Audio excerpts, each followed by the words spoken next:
കരുവന്നൂർ സഹകരണ ബാങ്ക് തട്ടിപ്പിൽ നിക്ഷേപകരുടെ പണം കേന്ദ്രം തിരികെ നൽകുന്നതിലേക്ക് കാര്യങ്ങൾ നീങ്ങുന്നു.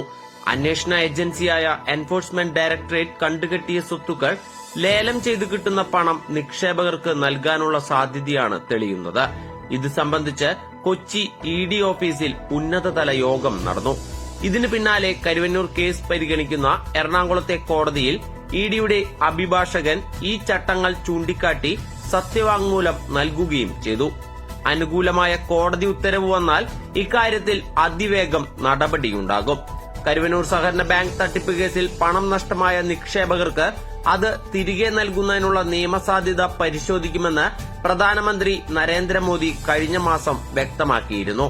തിങ്കളാഴ്ച കുന്നംകുളത്ത് നടന്ന ബിജെപി തെരഞ്ഞെടുപ്പ് റാലിയിലും മോദി ഇത് ആവർത്തിച്ചു. കൊച്ചിയിലെ ഇഡി ഉദ്യോഗസ്ഥരുടെ ഉന്നതതല യോഗവും അതിനു പിന്നാലെ കോടതിയിലെ സത്യവാങ്മൂലം സമർപ്പിക്കലും കഴിഞ്ഞ് 11:45 മോദിയുടെ പ്രസംഗം കുന്നംകുളത്ത് തുടങ്ങിയത്. കരുവന്നൂർ ബാങ്കിൽ 33.27 ലക്ഷം രൂപ നിക്ഷേപമുള്ള വ്യക്തി തന്റെ പണം തിരികെ ലഭിക്കാനുള്ള നടപടികൾ ഉണ്ടാകണമെന്നാവശ്യപ്പെട്ട് കോടതിയെ സമീപിച്ചിരുന്നു. ഇതിലാണ് ഇഡി തിങ്കളാഴ്ച വിശദമായ സത്യവാങ്മൂലം നൽകിയിരിക്കുന്നത്. നിക്ഷേപകന് പണം തിരികെ നൽകുന്നതിന് നിയമപ്രകാരമുള്ള നടപടികൾ പരിഗണിക്കാവുന്നതാണെന്നും ഇഡി കോടതിയെ അറിയിച്ചു. കരുവന്നൂർ സഹകരണ ബാങ്കിൽ നിലവിലെ ആകെ നിക്ഷേപം 274 കോടി രൂപയാണ്. പ്രതിസന്ധിയിലായതിനെ തുടർന്ന് ബാങ്ക് ഭരണസമിതി പിരിച്ചുവിട്ട് അഡ്മിനിസ്ട്രേറ്റീവ് ഭരണസമിതി വന്നതിനു ശേഷം 116.04 കോടി രൂപ 10,740 നിക്ഷേപകർക്ക് തിരികെ നൽകിയിട്ടുണ്ട്. ഇതിൽ 60% പേർക്ക് പണം പൂർണ്ണമായും തിരികെ നൽകിയിട്ടുള്ളൂ. 1 ലക്ഷം രൂപയ്ക്ക് മുകളിൽ നിക്ഷേപമുള്ളവർക്ക് നിക്ഷേപത്തിന്റെ 10%വും പലിശയുമാണ് പാക്കേജായി നൽകിയത്. ഇപ്പോൾ ആകെയുള്ള 274 കോടി രൂപ നിക്ഷേപത്തിൽ 49.43 കോടി രൂപയുടെ നിക്ഷേപം കാലാവധി കഴിഞ്ഞതാണ്. ഈ തുക ഏതാണ്ട് 19,000 പേർക്ക് തിരികെ നൽകാനുണ്ട്. ബാക്കിയുള്ളത് നിക്ഷേപ കാലാവധി പൂർത്തിയാക്കാനുള്ളതും നിക്ഷേപം പുതുക്കിയതുമാണ്. കരുവന്നൂർ കേസിൽ 2 ഘട്ടങ്ങളിലായി ഇഡി കണ്ടുകെട്ടിയത് 87.75 കോടി രൂപയുടെ സ്വത്തുക്കളാണ്. ഇതിൽ 30.70 കോടി രൂപ മൂല്യമുള്ള സ്വത്തുക്കൾ കമ്മീഷൻ ഏജന്റായിരുന്ന AK ബിജോയുടേതാണ്. കള്ളപ്പണം വെളുപ്പിക്കൽ തടയൽ നിയമം 2016 പ്രകാരം ഇഡി കണ്ടുകെട്ടിയ സ്വത്തുക്കൾ വിചാരണയ്ക്ക് ശേഷമേ അർഹരായവർക്ക് തിരികെ നൽകൂ.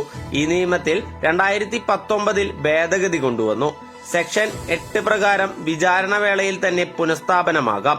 ഇതിലെ റൂൾ 3A പ്രകാരം ഇഡി കുറ്റപത്രം സമർപ്പിച്ചാൽ കണ്ടുകെട്ടിയ സ്വത്തുക്കൾ അർഹർക്ക് നൽകാൻ നടപടിയെടുക്കാം. വിചാരണ കോടതിയാണ് അതിനുള്ള നിർദ്ദേശം കേന്ദ്ര സർക്കാരിന് നൽകേണ്ടത്. അതിനു മുൻപായി കണ്ടുകെട്ടിയ സ്വത്തിന്റെ യഥാർത്ഥ ഉടമകളുടെ ഭാഗം കൂടി കോടതി കേൾക്കണം. इस कोऑपरेटिव स्कैम के पीड़ितों को उनका पैसा वापस मिलेगा। ये भी झूठ बोलते हैं कि दोषियों पर कार्रवाई होगी। ये आपका सेवक मोदी है जिसने इस केस की जांच करवाई। अब तक स्कैम करने वालों की करीब 90 करोड़ रुपीस की संपत्ति भारत सरकार के ईडी ने अटैच कर ली है।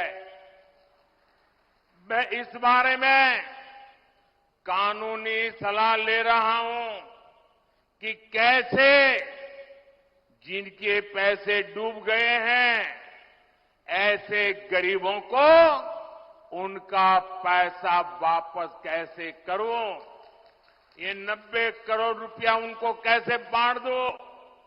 बीजेपी सरकार पहले भी देश में 17,000 करोड़ रुपीस ऐसे स्कैम पीड़ितों को वापस दिलवा चुकी है।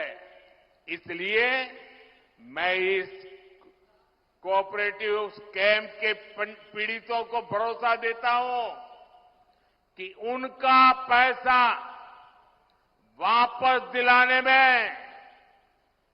भाजपा और मेरी सरकार कोई कसर बाकी नहीं छोड़ी जाएगी।